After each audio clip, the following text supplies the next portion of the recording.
Apresentação. Aqui. Passou aí o slide para vocês? Passou. Então vamos lá, vamos nessa.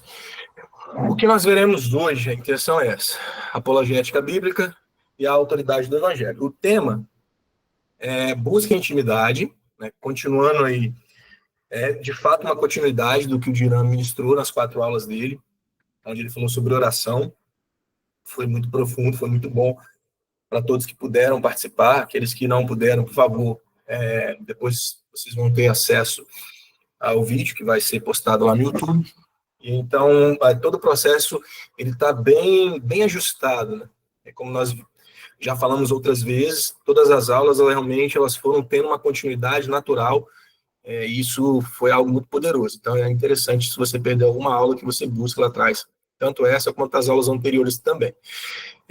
Falando ainda sobre busca e intimidade, a gente vai falar sobre a palavra e jejum. E aí, nós vamos começar aqui, que nós vamos tentar ver hoje. Por que eu estou falando tentar ver hoje? O que aconteceu, irmãos? Na verdade, quando eu comecei a montar essas aulas, eu tinha uma perspectiva, mas principalmente nessa semana, eu busquei no Senhor e pedi que o Espírito Santo me direcionasse ao que ele queria de fato falar.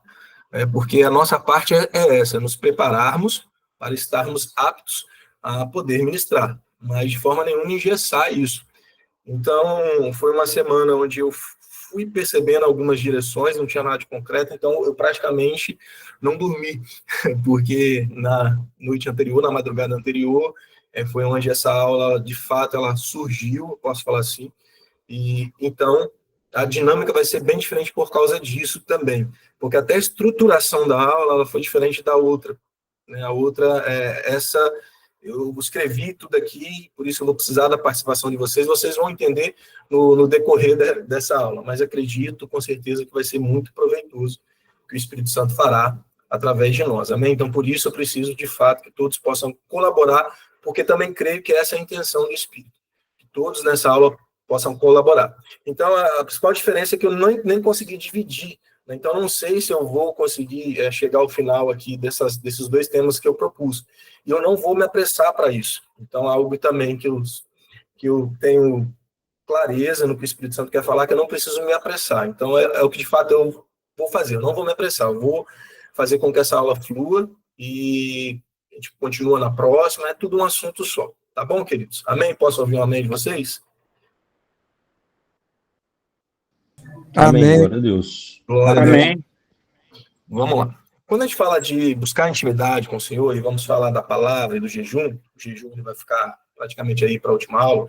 Essas próximas 3 aulas, provavelmente a gente vai falar da palavra, buscar intimidade através da palavra. A gente precisa, primeiramente, entender e não só entender.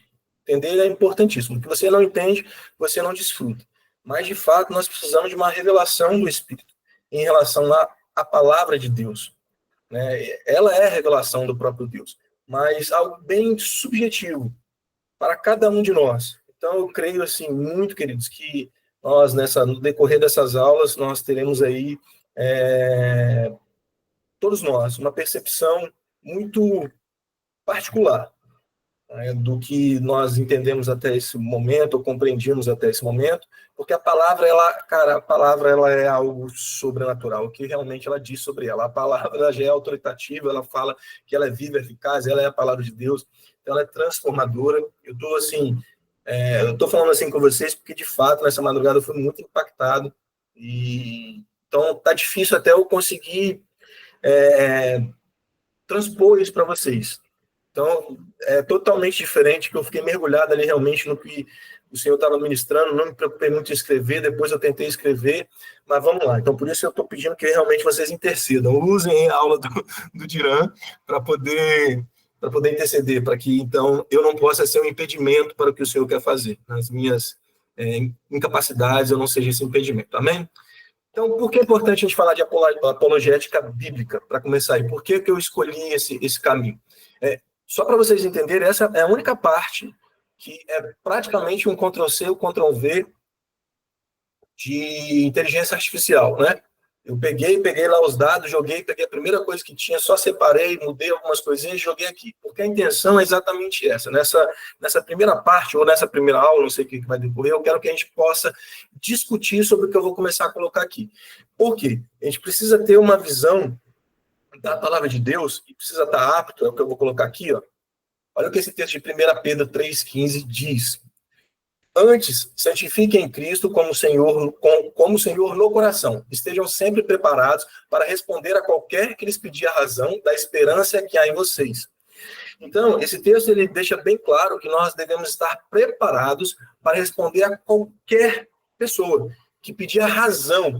Então, a primeira coisa que a gente tem que entender é que a palavra ela é sobrenatural, ela é espiritual, mas ela não é de forma nenhuma longe da razão. Ela não é algo que não possa ser entendido. Muito pelo contrário. O que esse texto está querendo dizer é que nós devemos, para qualquer pessoa que nos perguntar, nos indagar, nos questionar, nos pressionar, nós devemos ter, com exatidão, poder expressar qual é a razão da nossa esperança, de forma que essa pessoa entenda. Então, não pode ser aquela coisa mística, né? Ah, não, é assim porque é. Porque a palavra ela nos dá embasamento, ela nos dá respaldo para que nós possamos responder. Nós estamos falando de um Deus espiritual, um Deus que ele está fora dos nossos conceitos humanos, mas que decidiu se revelar. Então, é em cima dessa revelação, e por isso que a gente vai juntar isso com essa busca em intimidade, porque acho que eu tenho plena certeza, a pior tragédia não é você não conhecer a Deus. A pior tragédia de um homem é conhecer um Deus que não é o verdadeiro Deus. Então, é a partir desse princípio que nós vamos fluir nessas aulas. Nós precisamos, então, saber quem é o Deus a qual nós servimos, de fato, e que se revela através dessa palavra. Então, tirando aí todos os enganos, tirando todos os nossos achismos, deixando que Deus se revele. Então, aí nós temos uma compreensão melhor sobre ele, nosso relacionamento com ele vai ser melhor, mais proveitoso. Por quê? Porque, de fato, nós vamos estar nos relacionando com que Deus é, ou com quem ele diz ser, não o que nós achamos ou pensamos. Então, a Bíblia ela é esse fundamento para isso. Mas, mais do que isso, nós precisamos do fundamento que é da Bíblia, nós precisamos de interpretação, nós precisamos de muitas ferramentas, mas, principalmente, é desse agir do Espírito Santo que age em nós para trazer essa revelação no nosso interior também, causando transformação, causando mudança em nossas vidas. Então, não é simplesmente um livro. Ele pode se tornar um livro muito comum, e se você simplesmente tê-lo dessa forma, muitos têm assim, para nós cristãos, claro que não, é um livro precioso, mas podemos fazer com que a palavra de Deus, ela se torne, ou a Bíblia, não vou falar a palavra de Deus, a Bíblia, ela se torne um ídolo. Conseguem entender onde eu quero chegar?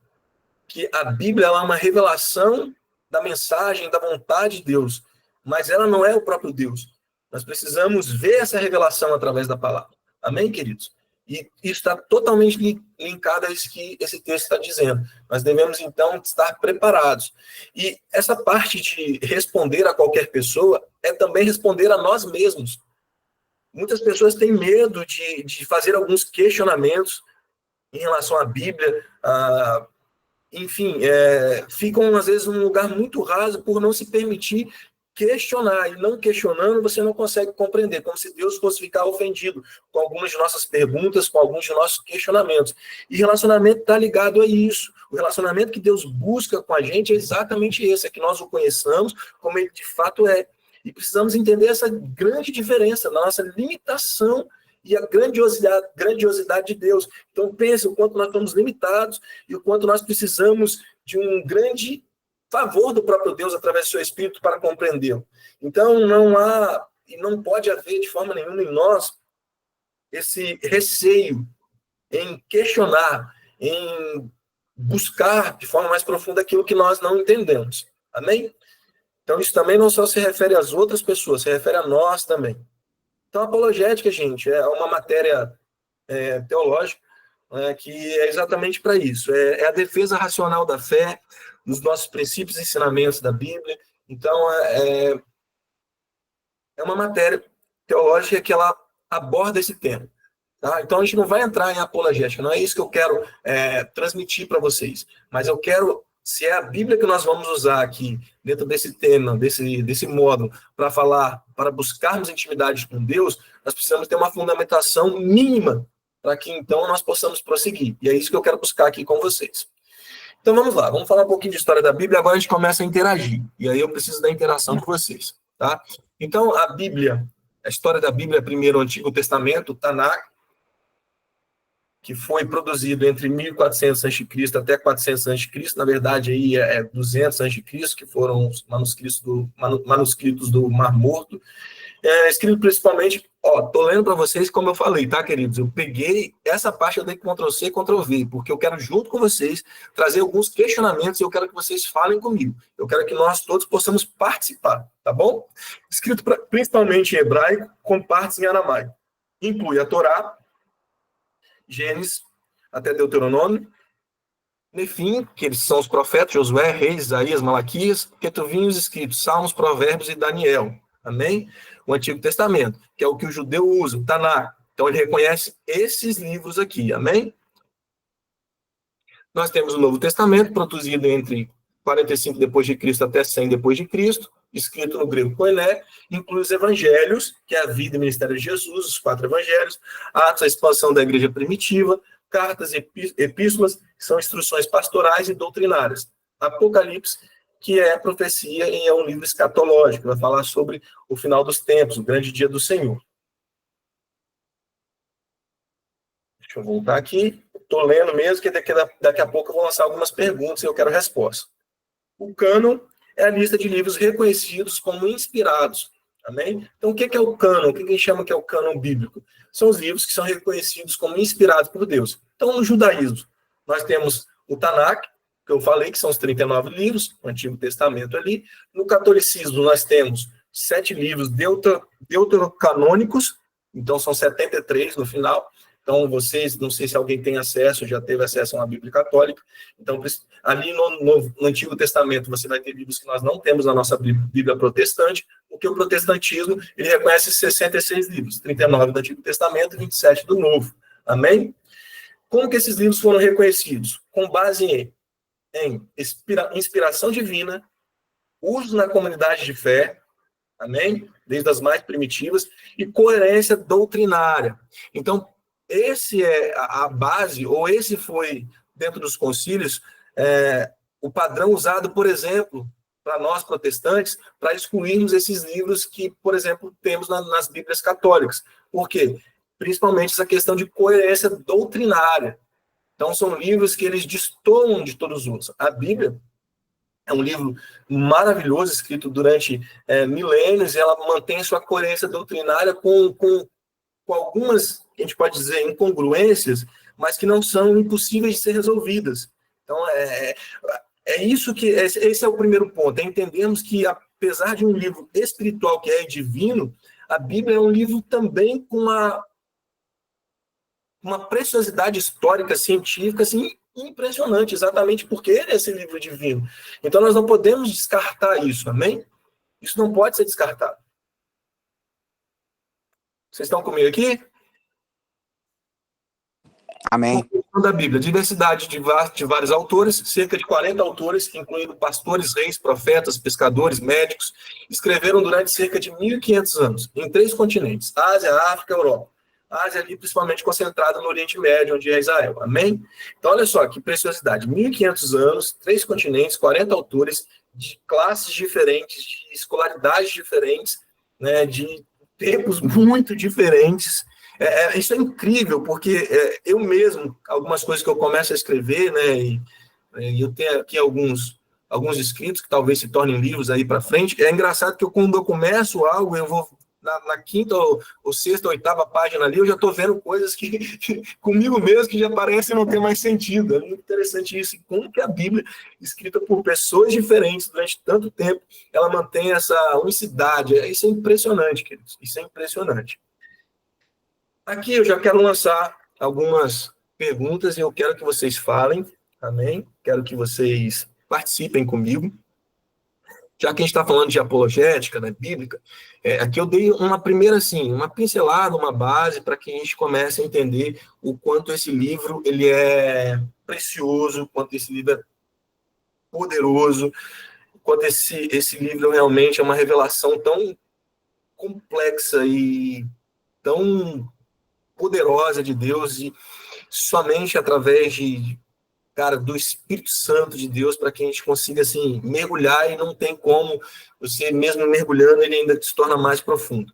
Mas, pegando esses dados aqui, que eu passei para vocês, que são dados da composição da Bíblia, e... Só um minutinho aqui, tá, queridos? Eu pulei. Acho que eu botei... É isso que eu estava falando com vocês, tá? Na hora de transferir isso aqui para o computador, espero que eu tenha feito na ordem. Fiz sim. Né? Como nós vemos aqui, ó, gêneros literários diversos, então a narrativa histórica, né, de Gênesis, Samuel, os evangelhos, poesia e sabedoria, salmos e provérbios, profecia, Isaías, Daniel, aqui são exemplos, tá? Epístolas, Romanos e Efésios, Apocalíptico, nós temos Apocalipse, parte de Daniel também. Aqui vem o que eu falei para vocês, unicidade e harmonia. Apesar da diversidade, a Bíblia tem uma mensagem central unificada. Então, é aquilo que eu falei, ela mantém-se numa mesma mensagem. E essa mensagem, ela tem um centro. Essa mensagem é muito clara. Ela vai se revelando progressivamente, mas é uma mensagem muito clara. Tá? O plano de Deus para a redenção da humanidade por meio de Jesus Cristo. Então, a Bíblia, ela tem uma pessoa central, que é Cristo, que revela quem Deus é, que é Pai, Filho e Espírito Santo. Então, a Bíblia, ela traz, na verdade, essa mensagem de forma poderosa, de forma única, com essa unicidade, com essa harmonia e com essa revelação. Aí nós temos também aqui autenticidades, que comprova a autenticidade da Bíblia, também isso também de forma histórica. Então nós temos aqui evidências arqueológicas, muitos locais, povos e práticas descritos na Bíblia são confirmados por achados arqueológicos. Por exemplo, os hititas, o rei Ezequias, o cilindro de Sírio. Essas são arqueológicas. Evidências históricas. Pessoas como Herodes, Pôncio Pilatos e reis como Davi e Ezequias são confirmados por fontes externas. Depois isso aqui, queridos, quem gosta e quiser se aprofundar, assim, isso aqui é um mar de conhecimento. Eu estou passando de forma bem geral porque não é a intenção. É só para trazer essa solidez sobre o que nós cremos, na palavra que nós cremos. Amém? Documentos como os manuscritos do Mar Morto, descobertos em 1947, confirmam a fidelidade do texto hebraico transmitido por séculos. Como eu falei aqui, queridos, eu puxei, dei um Ctrl+C, Ctrl+V, algumas partes, outras partes eu que fiz. Essa informação aqui, por exemplo, pode ter passado desapercebido. Não sei se essa data aqui está correta.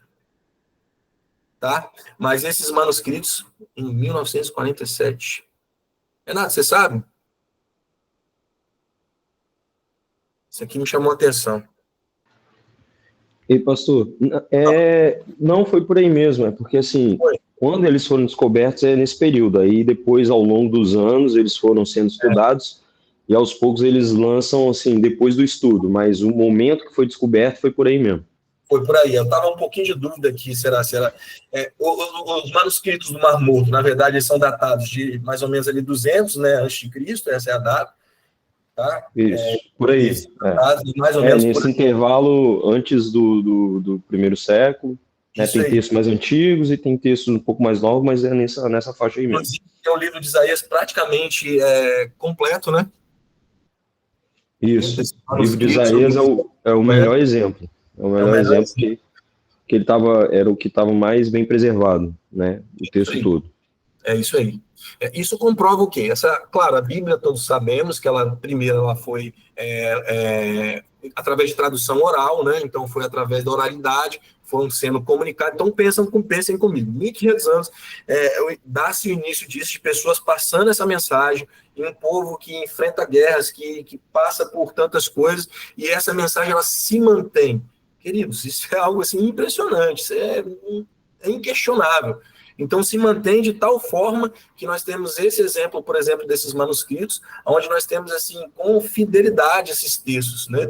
Esses textos ali sendo copiados, depois isso pelos escribas, e depois descobertos, com, assim, extrema semelhança. São coisas, assim, são São coisas ortográficas de diferença do que nós temos hoje. Isso é algo impressionante. No entanto, eventos sobrenaturais, milagres, ressurreições não podem ser confirmadas arqueologicamente. Acho que todos viram aí, né? Tinha o sudário de Jesus que tentaram achar lá no lugar, enfim, esse tipo de coisa. Sempre tentam buscar esse tipo de coisa, né? Porque a ciência ela sempre tenta provar com coisas concretas. E não é porque, por exemplo, nesse caso, nós não temos algo concreto, é que isso não é uma verdade. E aqui eu quero lançar uma pergunta, tá? Supondo que eu questione um de vocês nesse ponto, né? Então, qual é a prova que nós podemos dar se alguém nos perguntar sobre os milagres que Jesus diz ter feito, ou que a Bíblia diz que Jesus fez?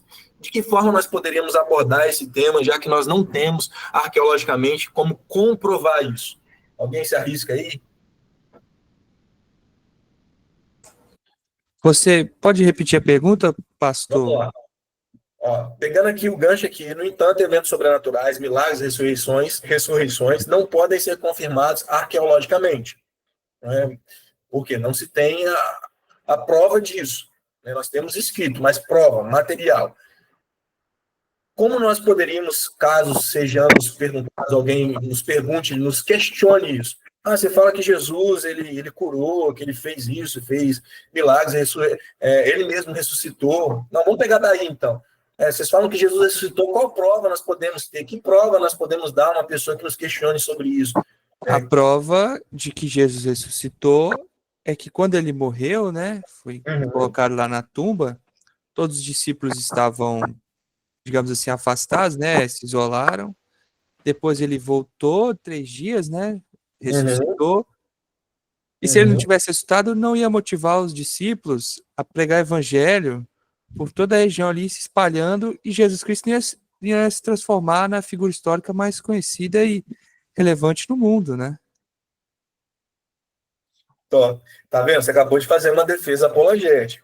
Então não é simplesmente, ele ressuscitou porque ressuscitou, né? Nós cremos nisso. Mas esse ponto, o que você falou sobre a comprovação de que, e agora, querido, se alguém quiser buscar texto bíblico aí e quiser falar, é a hora, tá? Eu quero abrir esse tempo para que a gente possa fazer isso durante a aula. Então, a prova exatamente é essa, é que esses discípulos que andaram com Jesus durante aquele tempo e após a sua ressurreição estiveram com ele 40 dias, eles vão pregar esse evangelho. Inclusive, Paulo vai falar isso, né? Que se Jesus ressuscitou em vão, né, totalmente vã, toda a nossa fé, o cristianismo não existe se não há essa realidade da ressurreição de Jesus Cristo. E fato é que todos esses discípulos de Jesus foram pessoas que foram relatadas, então eles foram reais, foram pessoas que deram a sua vida, entregaram a sua vida, foram mártires. Então, de forma nenhuma, eles se arriscariam ou chegariam ao ponto que chegaram de serem mortos se isso não fosse uma verdade, se a verdade da ressurreição de Jesus não fosse uma realidade. E aí nós temos também vários escritos desse primeiro século que também vão falar, não só a Bíblia, tá? Mas nós temos também outras fontes, mas a nossa fonte principal é a Bíblia, e a melhor defesa seria realmente essa que você deu, né? Então, uma defesa concreta, que aquilo que a Bíblia relata, que Jesus morreu, ressuscitou, impulsionou, impactou de tal forma a vida daqueles discípulos que eles propagaram o evangelho, e não só isso, eles foram capazes de dar a sua vida por isso. Quem daria a sua vida por uma mentira, por algo que não acreditasse? Só se fosse enganado, né? Isso aí. Amém, queridos? Amém. O Renato e o Vinícius levantaram a mão aí, Vai falando aí, gente. Não, então, pastor, só para reforçar esse ponto que o senhor falou e que o Gabriel falou, o pessoal vai falando que o bebê acordou aqui. Vai, Vinícius, você então. Pode continuar, Renato. Porque acho que ele vai... Ah, tá. O bebê. Sobre a pergunta que o pastor fez, né? Não, não dando um exemplo do Novo Testamento, falando de Jesus, mas algo que realmente há uns 10 anos atrás eu lembro que eu me fiz essa pergunta e, cara, claramente Deus falou comigo, ali o Espírito Santo falou comigo e eu achei muito interessante e relevante colocar agora. Cara, vamos falar as festas judaicas. Por exemplo, a primeira que me vem na cabeça, a festa da Páscoa, né? Cara, Uhum.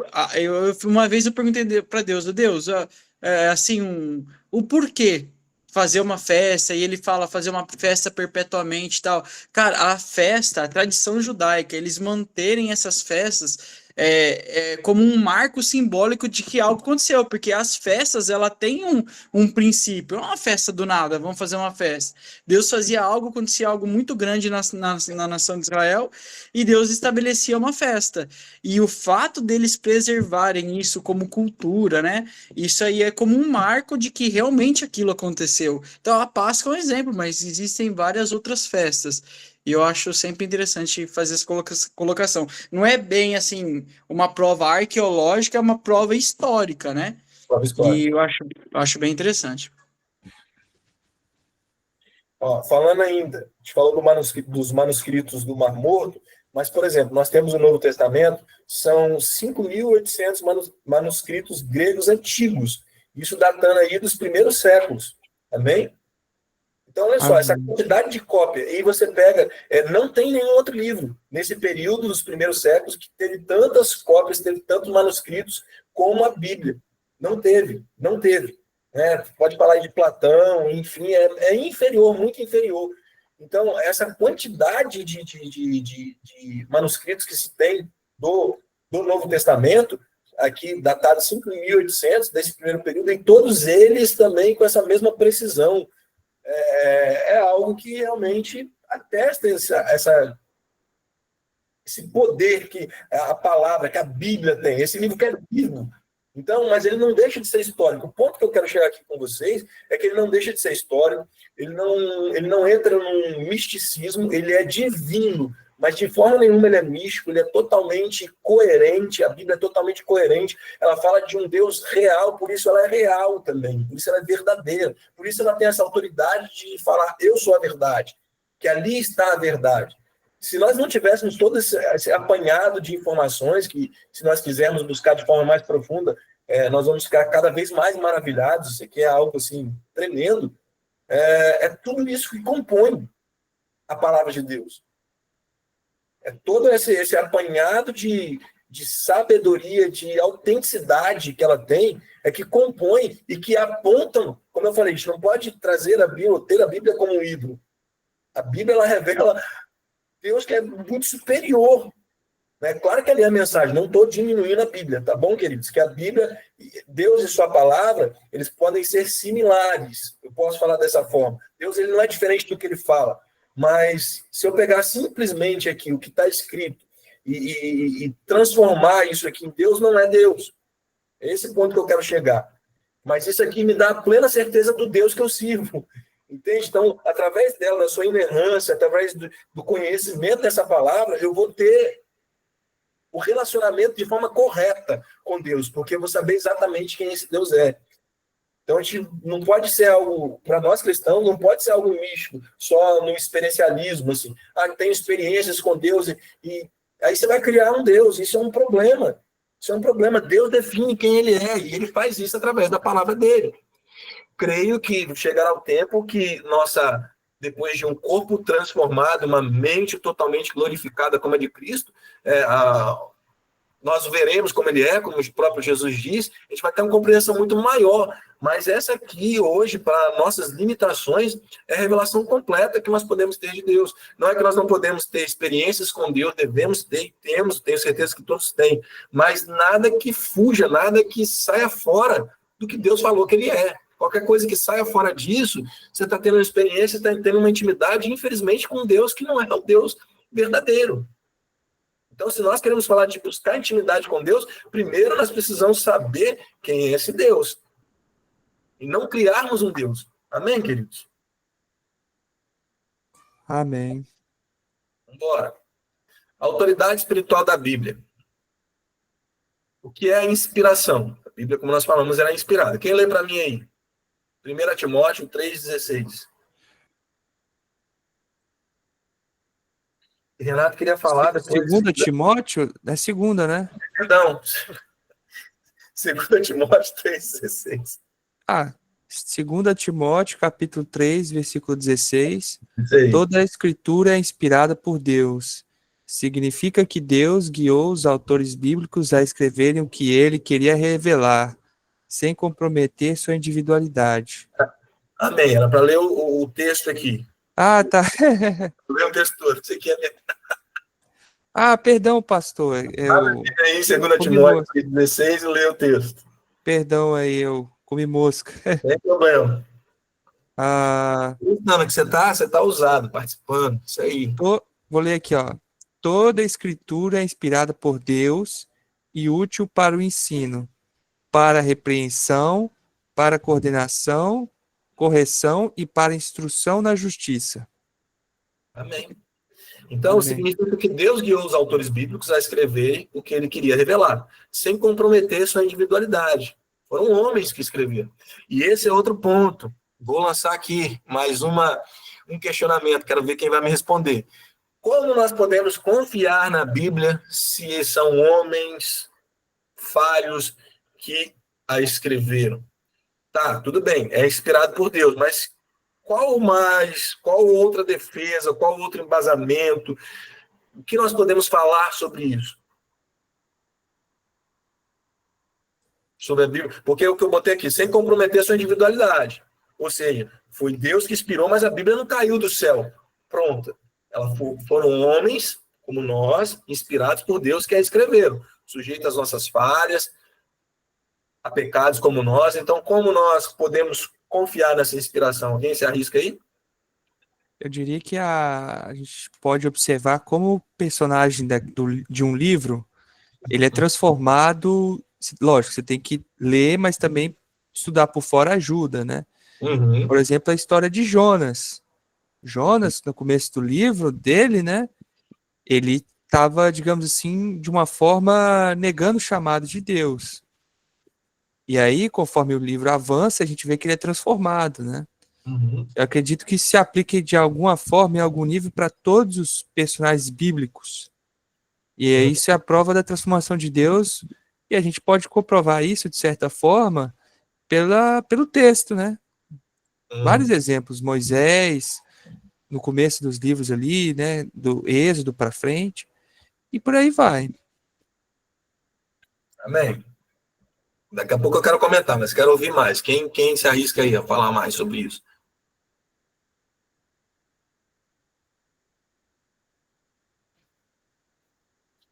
Algo que eu já ouvi muitas pessoas falarem. Como que vocês acreditam no negócio que foi falar que isso foi Deus que escreveu, sendo que foi homens que já escreveram de fato? Como que isso pode se comprovar que isso é um livro que realmente fala de Deus ou que é a palavra de Deus? Esse é um questionamento que nós ouvimos. Pastor, eu acho que a Miriam estava com a mão levantada aí. Pode Não falar, sei se- gente. Abre o microfone, que às vezes eu não consigo ver aqui, mas abre o microfone e fala. Não, eu estava falando, seria o assunto anterior, né? Pode ser. Que a perseguição, né, que os cristãos tiveram durante esse tempo todo, não só os cristãos, mas também os israelitas, né, os judeus, tantas vezes, né, tentaram destruir tanto o povo judeu quanto os cristãos, quantas vezes perseguidos e não conseguiram destruir, né? Da mesma forma a Bíblia, né? Tanto tempo sendo tentada a ser destruída e até hoje resistindo. Então, acho Sim. que seria mais ou menos isso. Esse é o caminho. Isso aí.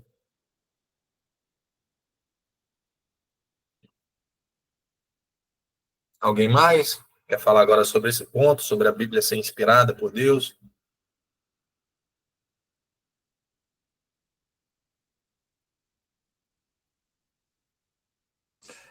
Eu já tinha ouvido falar eu já li e já vi muitos comentários sobre o que a Miriam falou, E só que eu tinha visto enfocado em outro aspecto, né? Da questão de como é uma coisa sobrenatural.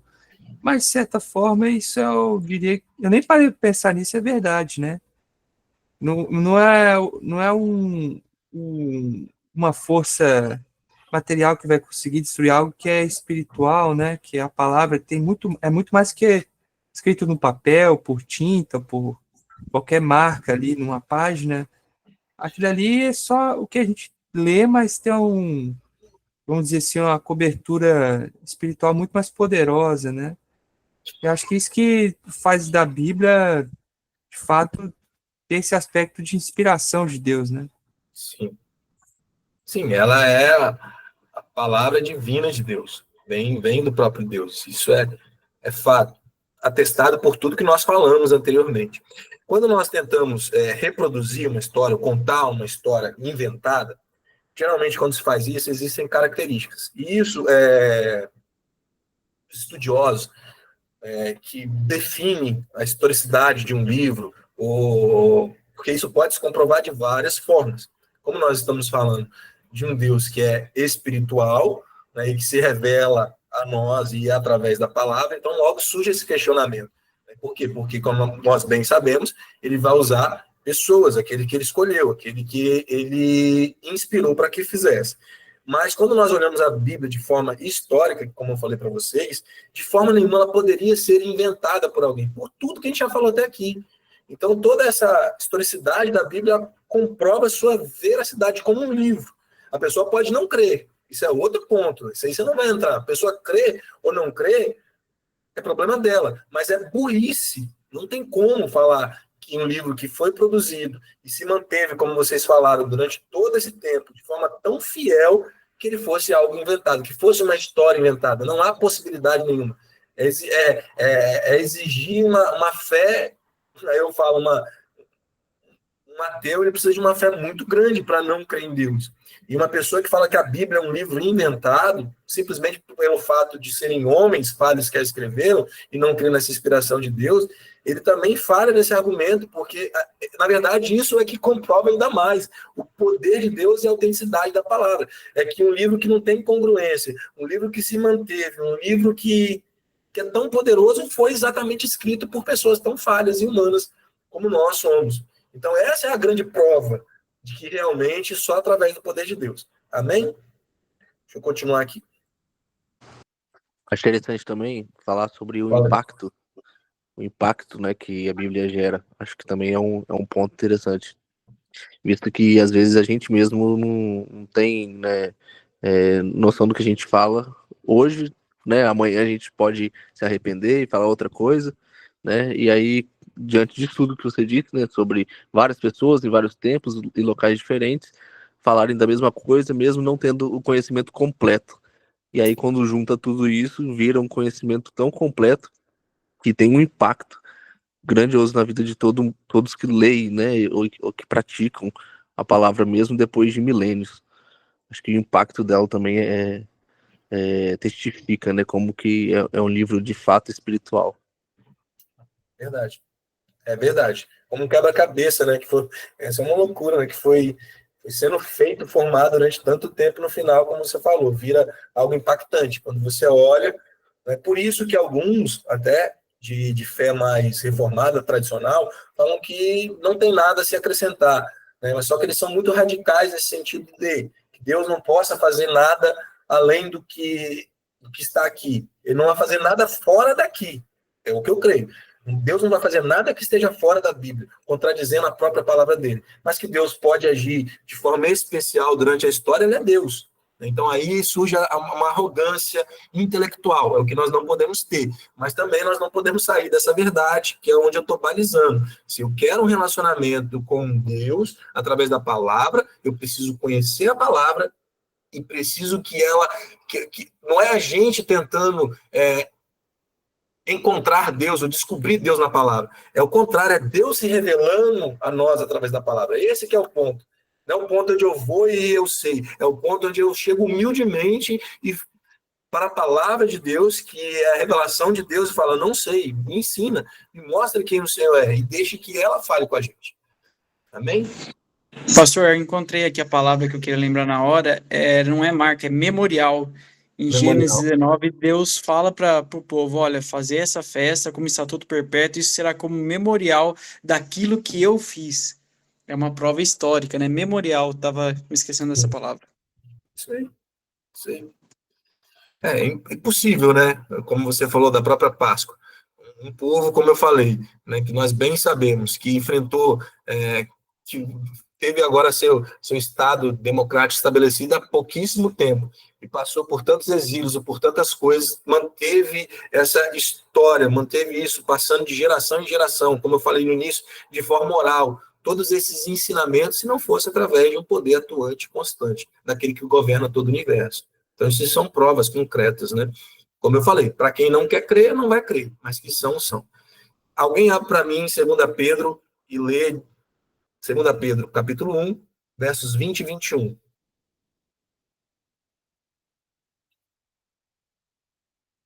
E aí o outro já pode abrir Hebreus 4, 12. E outro já abre Isaías 48. E pode ir lendo. 2 Timóteo 6, 17, a gente já leu. Já estou aberto aqui, 2 Pedro... Eu abri Hebreus. É 2 Pedro...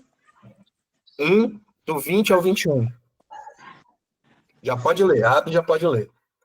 Sabendo antes de tudo que nenhuma profecia das Escrituras provém de interpretação privada, porque a profecia nunca foi produzida pela vontade humana, ao contrário, homens santos de Deus falaram, movidos pelo Espírito Santo.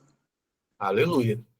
Amém? Aleluia. Então não foi coisa da cabeça de ninguém, foi por inspiração do Espírito Santo. Homens de Deus, falhos, pecadores, mas homens de Deus, santos, separados para Deus. Por isso puderam ser instrumentos de Deus.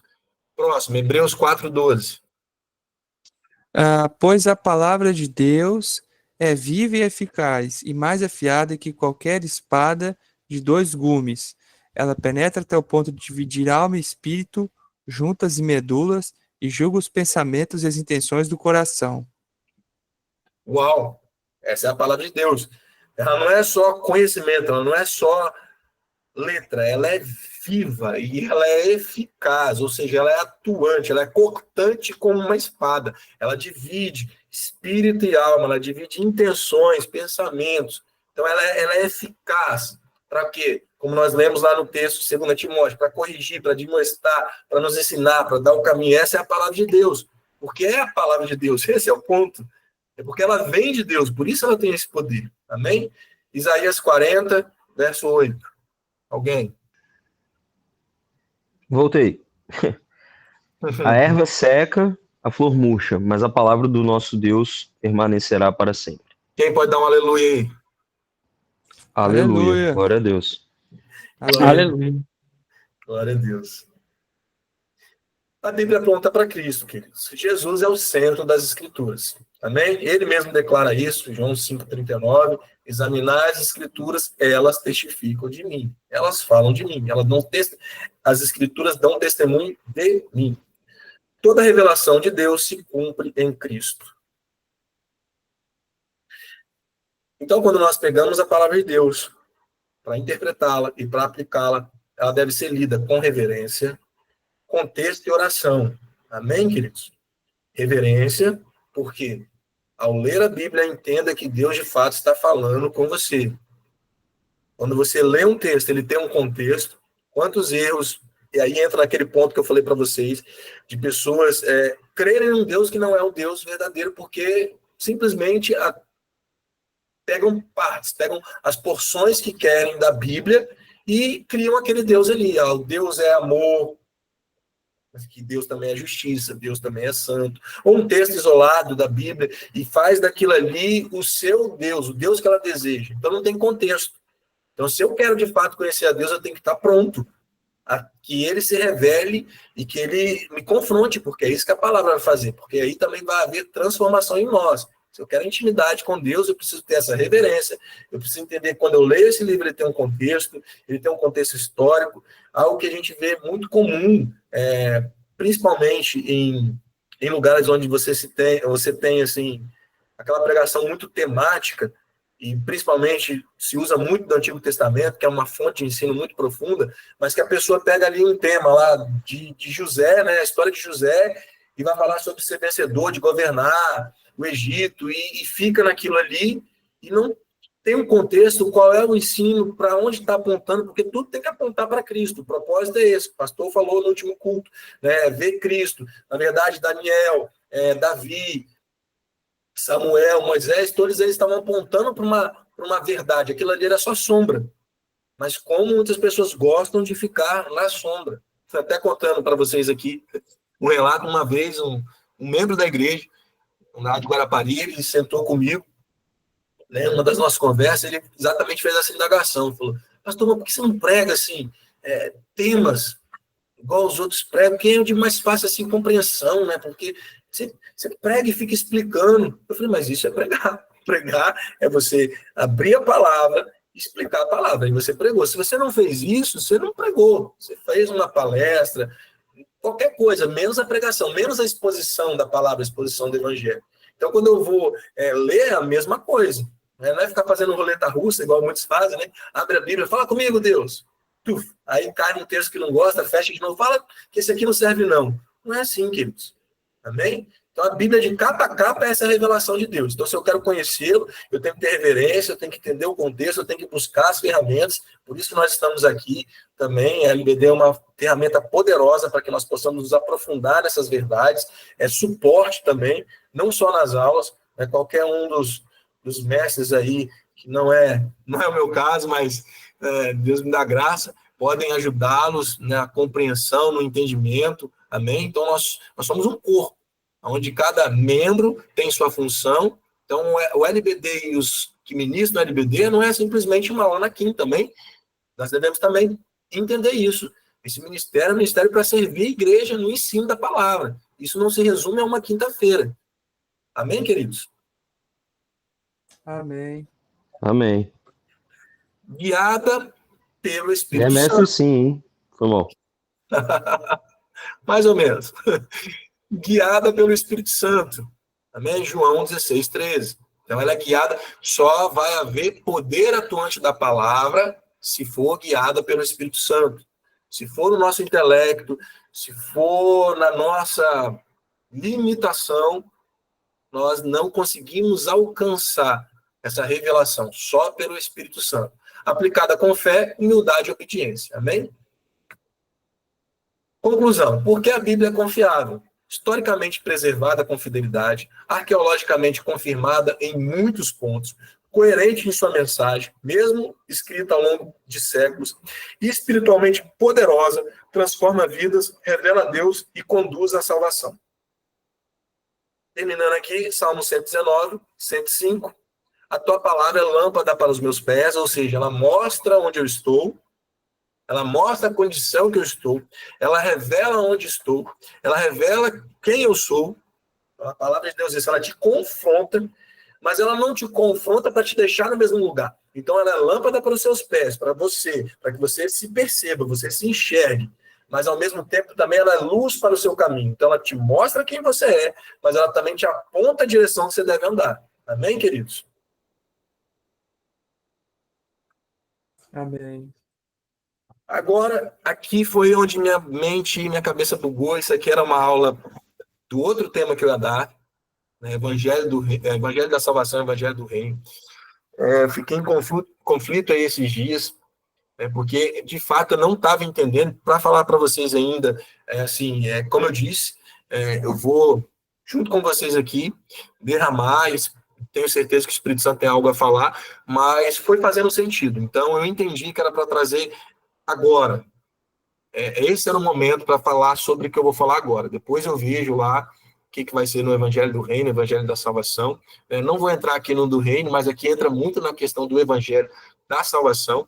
E vocês vão entender, talvez não, porque agora a gente tem só alguns minutos, né? Acho que nem tem, 20h57. Tá, só vou ler o texto e vou fazer a explicação do texto. Aí vai ficar para a próxima aula, vai fazer sentido, amém? E talvez até me dê tempo também para que o Espírito Santo ministre mais ao meu coração, para que fique mais compreensível. Mas vamos lá. Por que trazer a questão da autoridade do Evangelho? Queridos, Evangelho é o quê? Quem pode me responder? O que é o Evangelho? É a pregação das Ô, boas novas. Essa é a definição, inclusive, no original. Alguém quer falar mais alguma coisa?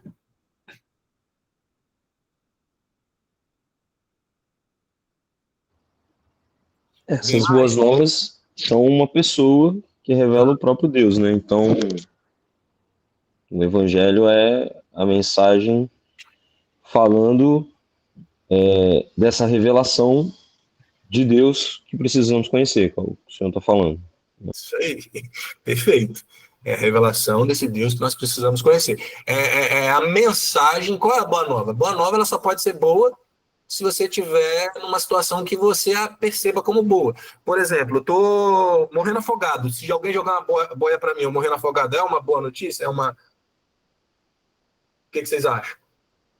Uma situação de perigo? Se alguém te socorre, ou alguém te dá uma informação que te livra de um perigo, é uma boa notícia?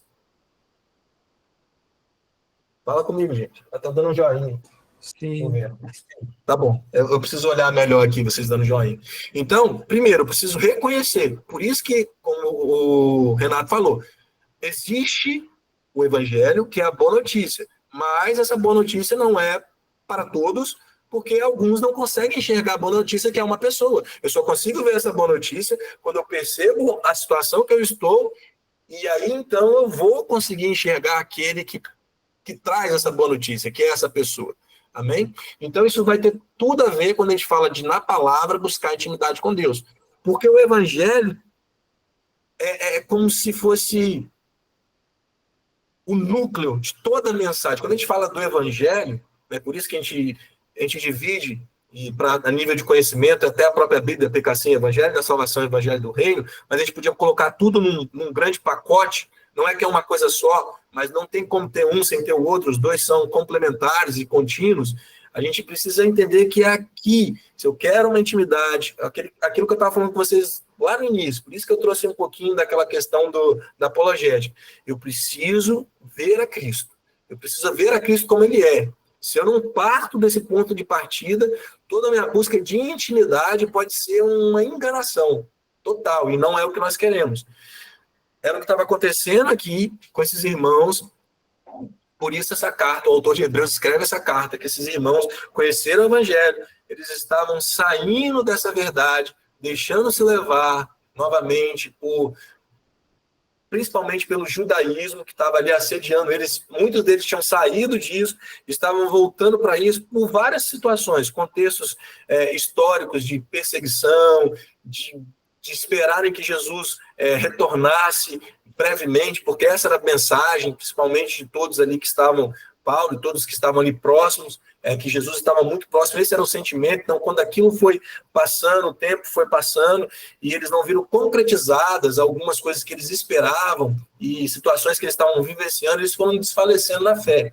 Então, esse livro de Hebreus, ele vai dar toda essa fundamentação. Para mim, é o livro que quando falo de evangelho, é o mais completo, que nos dá esse entendimento mais completo sobre o evangelho, que a gente vai destrinchando aqui parte a parte, amém? Não vou trazer uma definição agora, é o que já foi falado, mas vamos entender com os próprios textos.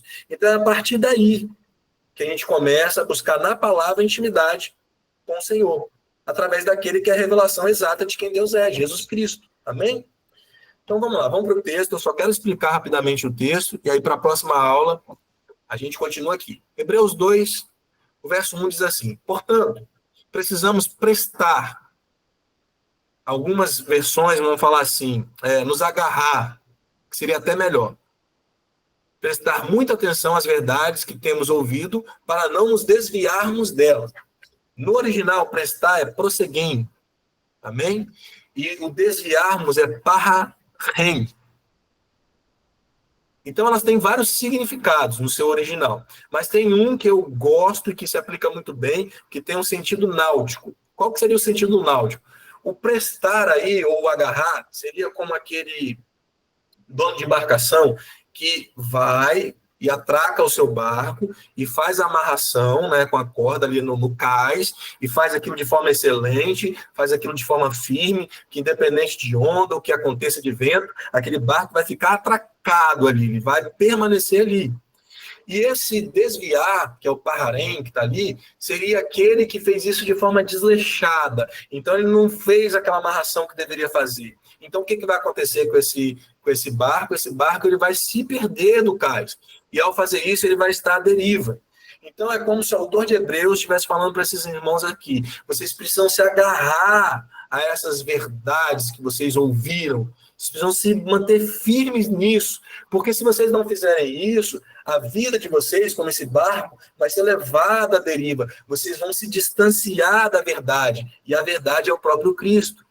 Então, se a gente está falando de intimidade, de novo, não é que na intimidade você não tenha experiências com o Senhor. Pelo contrário, são muitas experiências. Mas experiências sem fundamento, sem cais, sem solidez da palavra, não é uma verdade.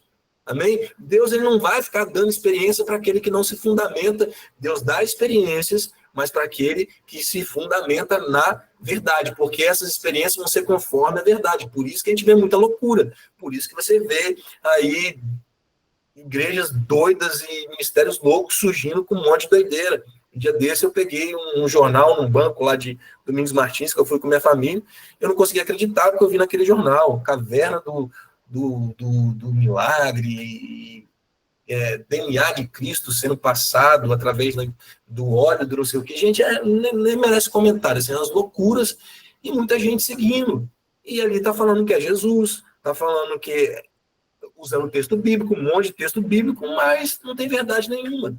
Então as pessoas estão longe de Cristo, achando que estão servindo a Cristo. Então esse é o risco, amém?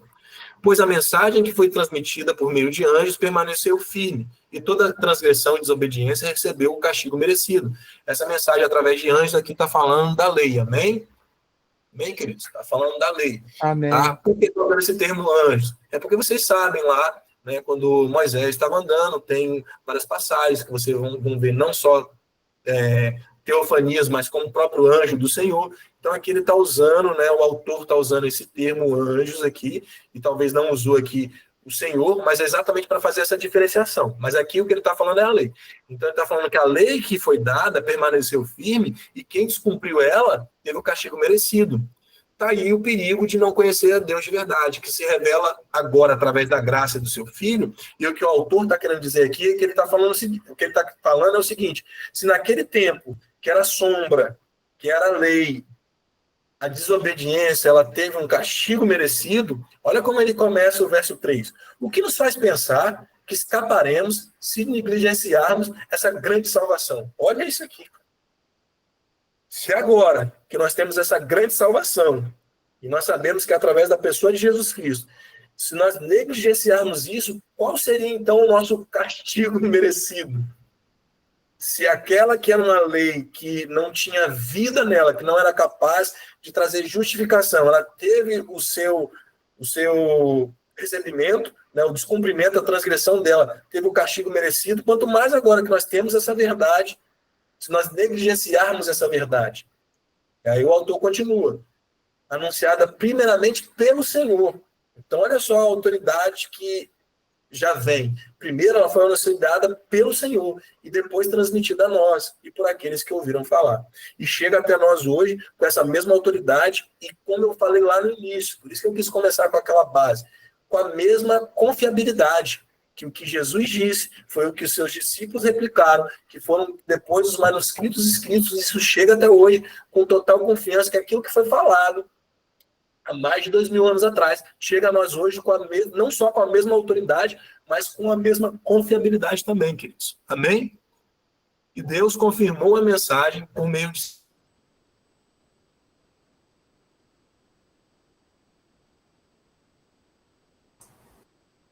Caiu.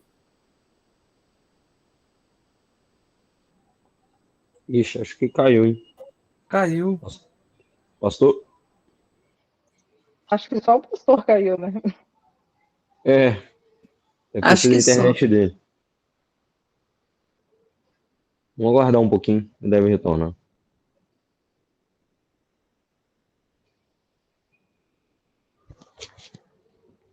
Isso aqui tá conectado. Passou, seu microfone tá mudo, hein? Ou pode ter caído a bateria dele.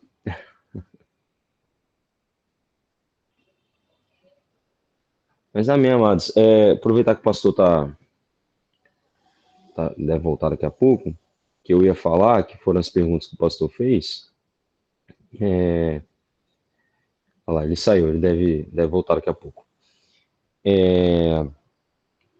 Então, amados, só para eu completar aqui, né, e a gente aguardar, o pastor está falando de alguns pontos, principalmente da questão da Bíblia, como a revelação de Deus, mas ela não ser o próprio Deus. Assim,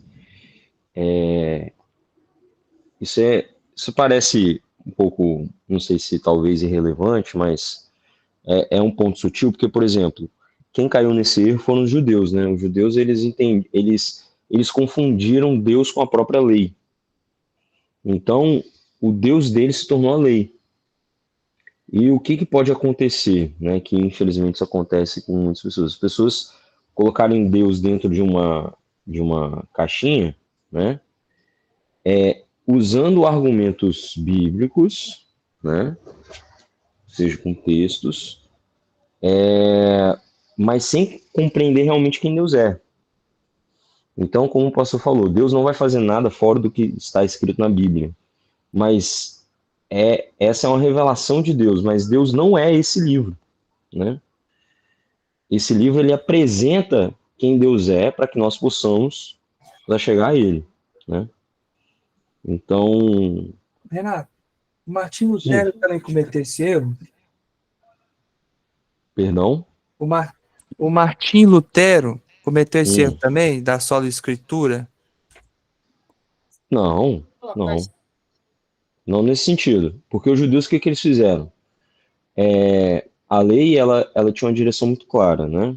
Ela tinha uma direção muito clara, que era preservar Israel para a chegada do Messias, né? Renato, perdão, você pode falar de novo? É porque teve um problema aqui, interrupção. Acabei não pegando o começo, perdão, viu? Tudo bem. Não, repito.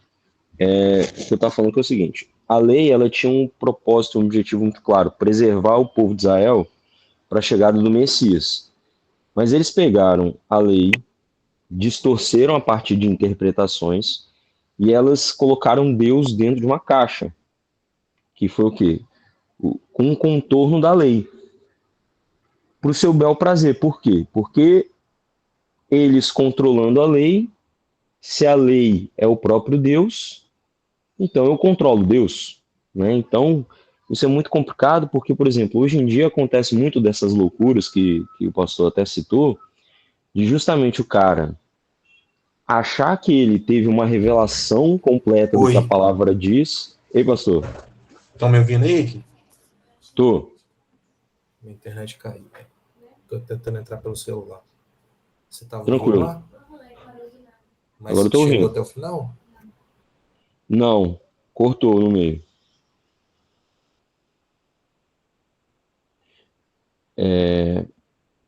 Então, o que aconteceu?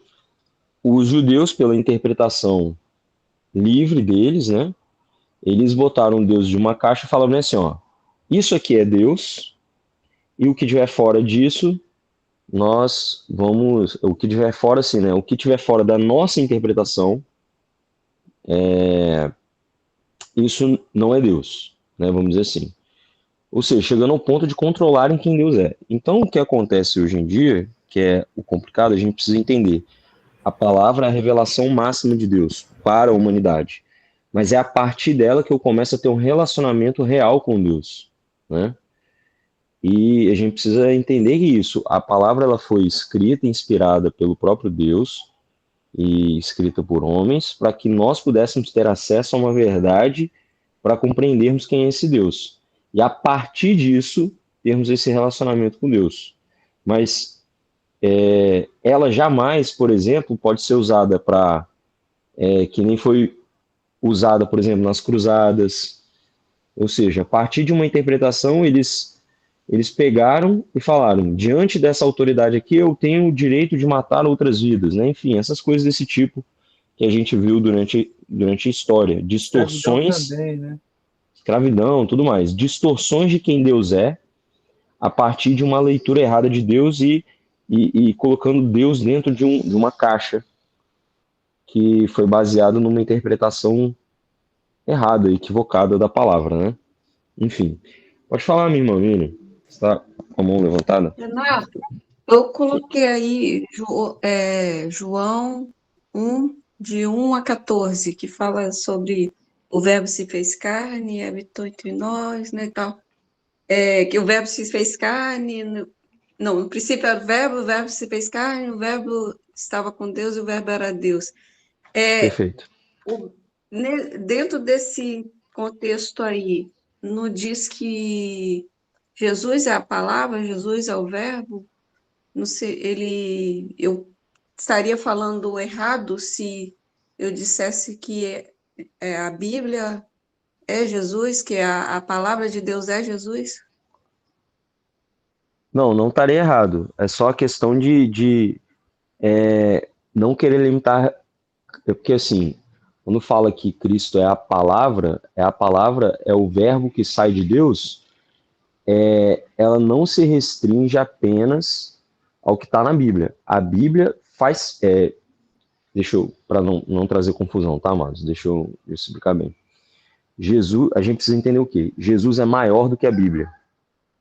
Entendeu? Mas tudo que a Bíblia diz fala de Cristo. Então, sim, a gente pode afirmar que a Bíblia é Cristo sendo revelado. Tudo bem? Mas a gente não pode dizer que Deus está resumido à Bíblia. Essa é a questão, entendeu? Tudo que a Bíblia fala, fala de Deus e fala de Cristo. Ponto. Ou seja, toda a verdade sobre Deus está na Bíblia. Mas Deus é maior do que a Bíblia. É só esse o ponto, entendeu? Renato, Sim. posso falar aqui? Pode. É porque o Martim Lutero, ele falava a questão de somente escritura. Sim, só a escritura. Só a escritura. E isso meio que gerou uma vertente de que basta a Bíblia para, digamos assim, ter o suficiente. Sim. Isso é errado, né? Não é errado, tá certo. Ué, o que o pastor... Não, olha só, presta atenção, é o que o pastor tá falando. A gente não pode limitar Deus no sentido de que algo, ele ainda intervém na história, só que tudo que ele intervém tem que estar baseado na Bíblia. Entendeu? Tudo bem. Nada pode acontecer, nenhuma doutrina. O que acontece? A Bíblia, ela já apresentou a revelação plena de Deus para nós.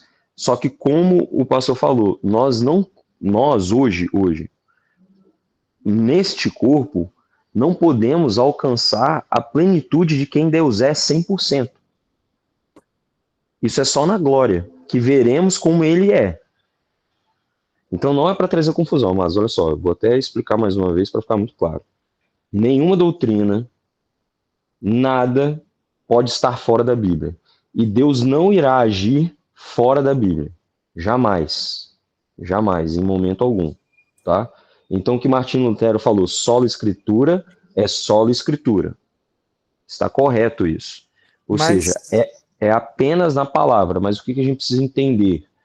Que Deus, Jesus, o verbo que criou todo o universo. Então, por exemplo, a gente tem noção de tudo no universo? Não temos. Mas Cristo é que trouxe à existência isso. Entendeu? Tudo isso.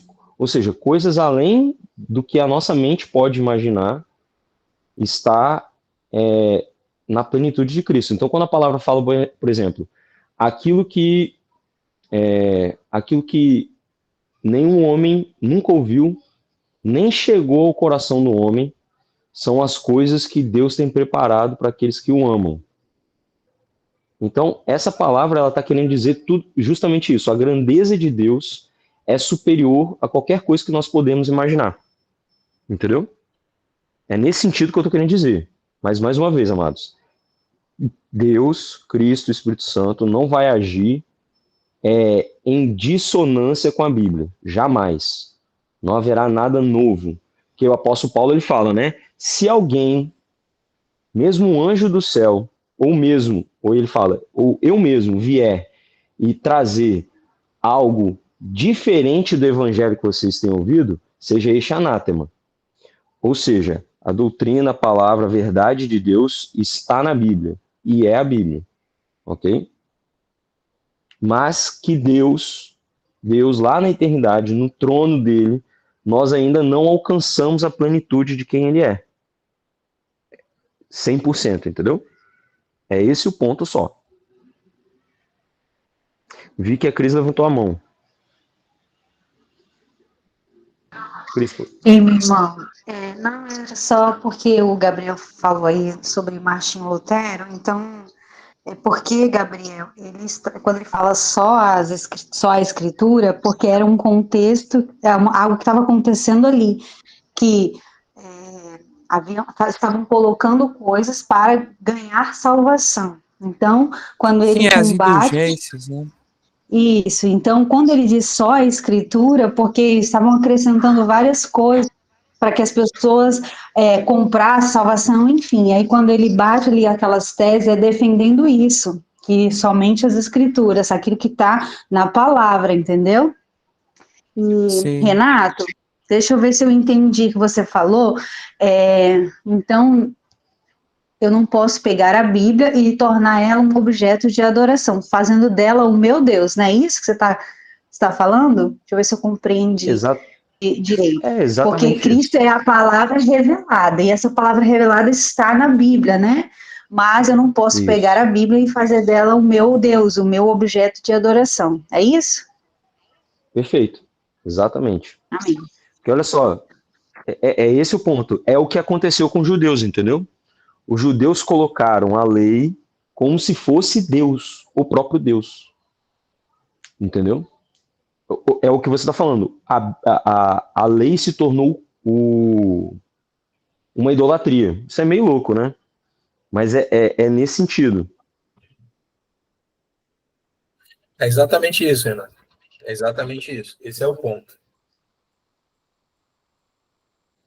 E isso é um ponto difícil, e por isso que a gente está gastando tempo com isso, porque a gente precisa entender que é isso. Cristo é muito além do que qualquer coisa que a gente pode imaginar. Por exemplo, tem um texto na Bíblia que fala bem assim, que Cristo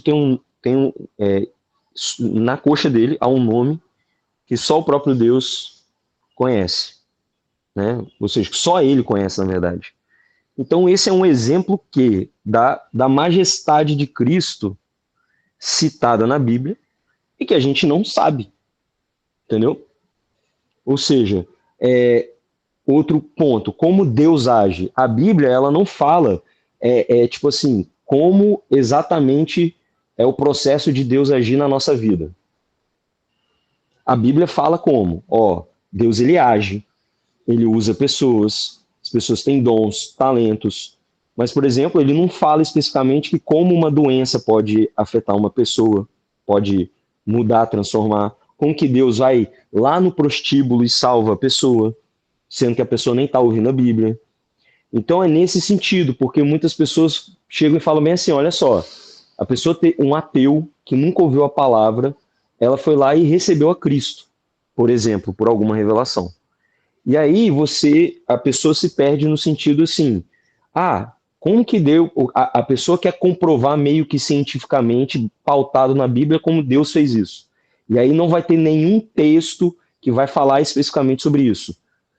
Então é nesse ponto de nós não pensarmos que Deus ele não pode agir porque não tem um texto explícito falando daquela situação precisa. Entendeu?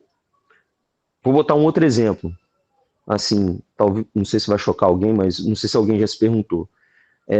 Questão de um hermafrodita. Já pararam para pensar sobre isso? A pessoa é homem ou mulher? E aí? Tem algum texto falando sobre hermafrodita na Bíblia? Não. Mas o que eu sei, que Deus pode salvar ela. Entendeu? Ou seja, nesse ponto, Deus, ele age. E isso é baseado o quê? Na Bíblia. A Bíblia fala sobre isso. Ela não vai ter um texto específico, mas eu sei que Deus é real, Deus existe, e a fé, independente de anomalias que possam existir na vida, esse Deus é real e Cristo veio para essa pessoa. É só um exemplo aqui, tá? Que eu pensei aqui na hora. Mas é isso. Outro texto bíblico, né? Acho que está em Romanos, que vai falar que todos são indesculpáveis diante do Senhor. Ou seja, pode pensar, como uma pessoa que não tem acesso à Bíblia, ela pode ser salva. É porque essa palavra fala que todos são indesculpáveis diante de Deus, porque Deus se revela através de tudo que existe. Então, assim, ninguém nesse mundo vai morrer sem ter a oportunidade de conhecer a Deus. Ninguém. Isso não existe essa possibilidade. Por isso que eu falei sobre o Evangelho. O Evangelho ali como eu posso dizer? Quando a gente fala Evangelho,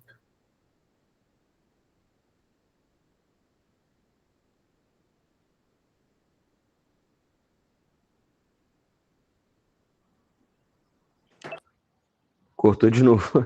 Alguém paga a internet. Eu achei que ele tinha feito uma pausa. Eu não entendi. Eu até nem entendi o que ele falou, porque cortou. Eu acho que caiu de novo. Aí, caramba.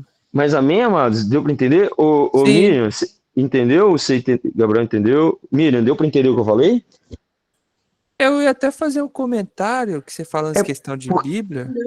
É porque assim, só para completar aqui, Gabriel, por exemplo, o próprio João fala, se a gente tentasse colocar tudo aquilo que Cristo fez, nem todos os livros do mundo caberiam.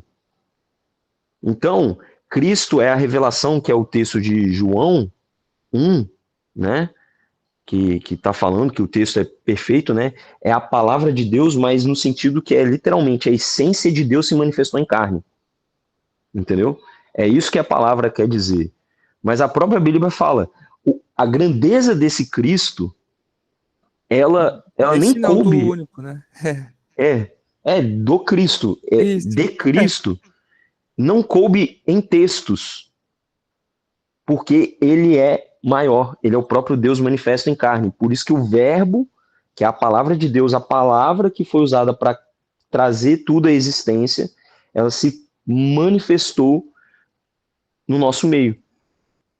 E ela é tão sublime, suprema, que a Bíblia, ela, com linguagem humana, ela revela esse Deus. Entendeu? Mas a gente precisa entender isso, que Deus é Deus de verdade, né? Ela não pode ser limitada por nós em nenhum aspecto, né? É nesse sentido que eu estava querendo dizer. Você falou dessa questão da Bíblia, da palavra, isso me lembrou um ponto que vez ou outra assim, eu vejo e eu ficava pensando às vezes. Hoje eu estou mais em paz com isso, que é a questão da criação, né? Essa questão do criacionismo, evolucionismo. Muita gente, por exemplo, da área de biologia, sei lá, pensa assim na Bíblia que ela é um livro, digamos assim, errado, porque ela não diz a respeito da criação como se fosse um livro de biologia, né? Tô só levantando esse exemplo aqui, porque isso que você falou da palavra me lembrou desse caso.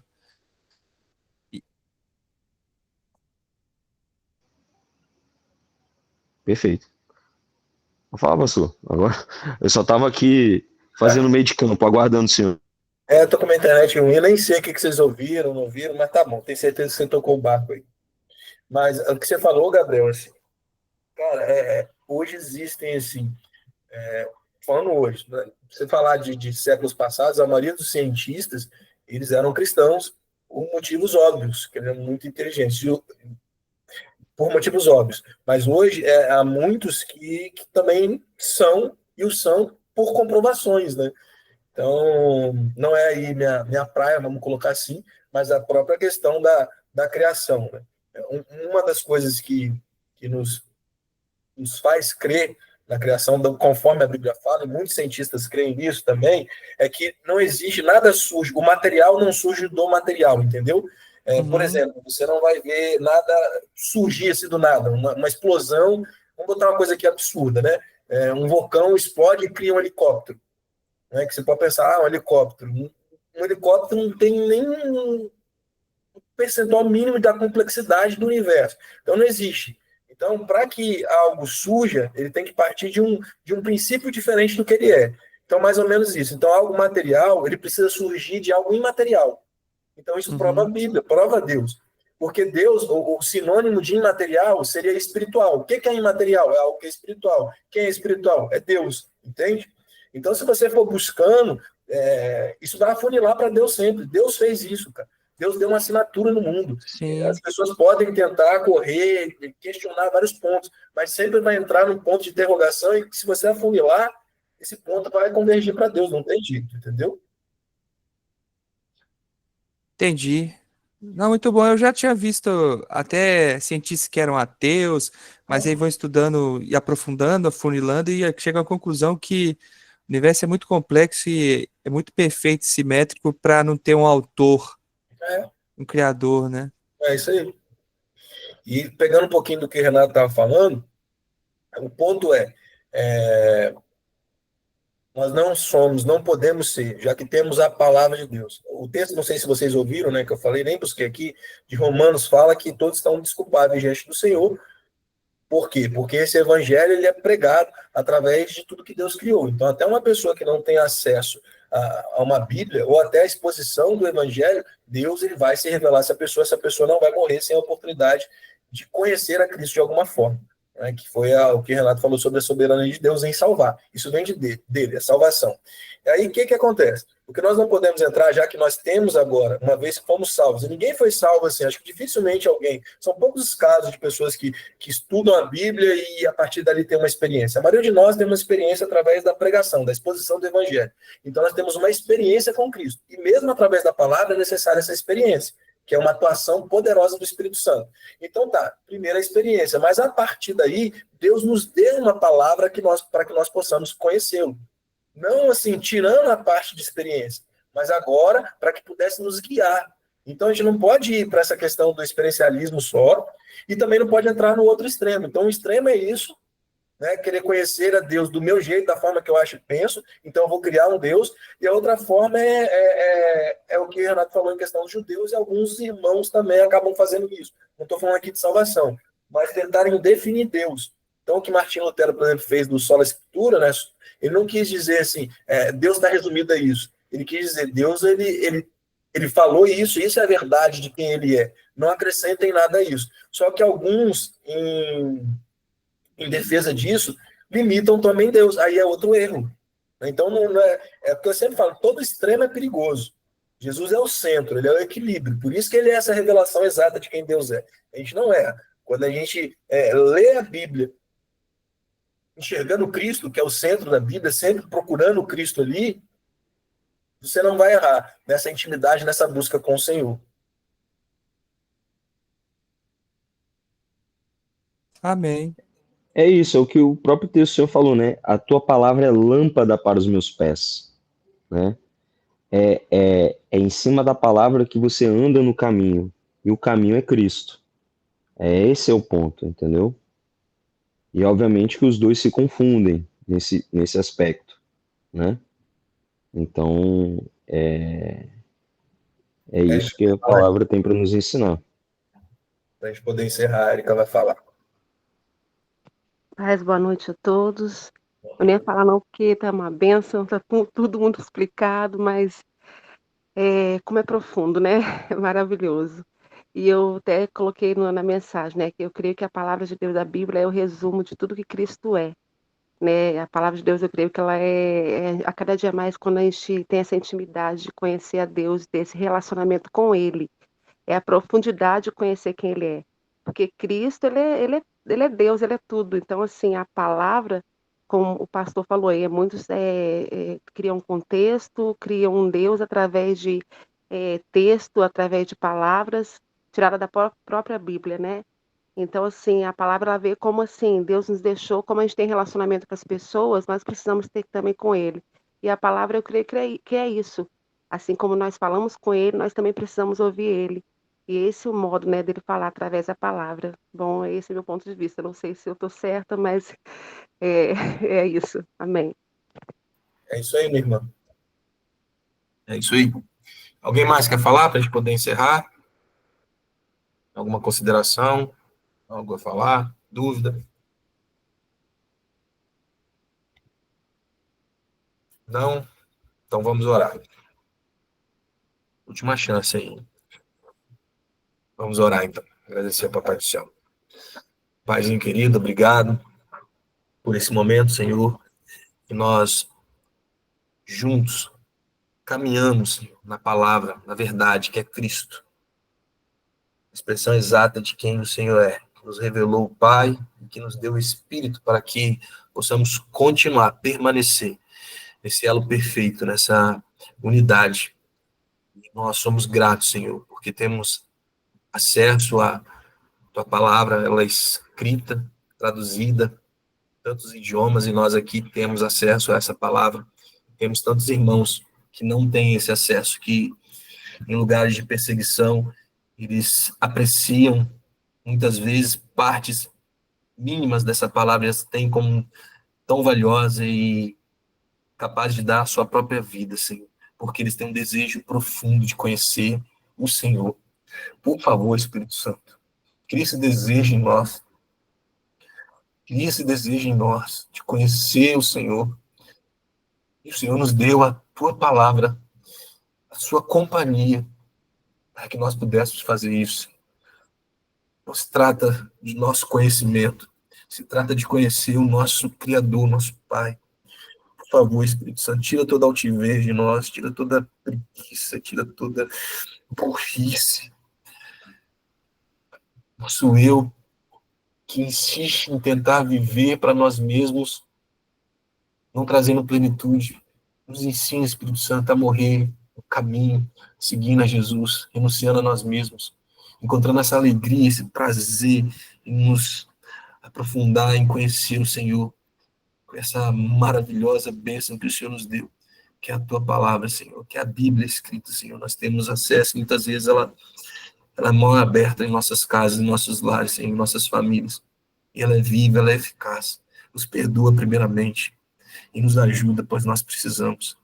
Nós precisamos, de fato, dar valor àquilo que é incalculável, que é o próprio Senhor, que é a forma que o Senhor decidiu se revelar a nós, se comunicar conosco. Por favor, nos ajuda, Espírito Santo, em nome de Jesus. Amém. Amém, queridos? Amém. Até a próxima, tá? Amém. Amém. Glória a Glória a Deus. Deus abençoe, amados. Fiquem na paz. Bom descanso. Amém.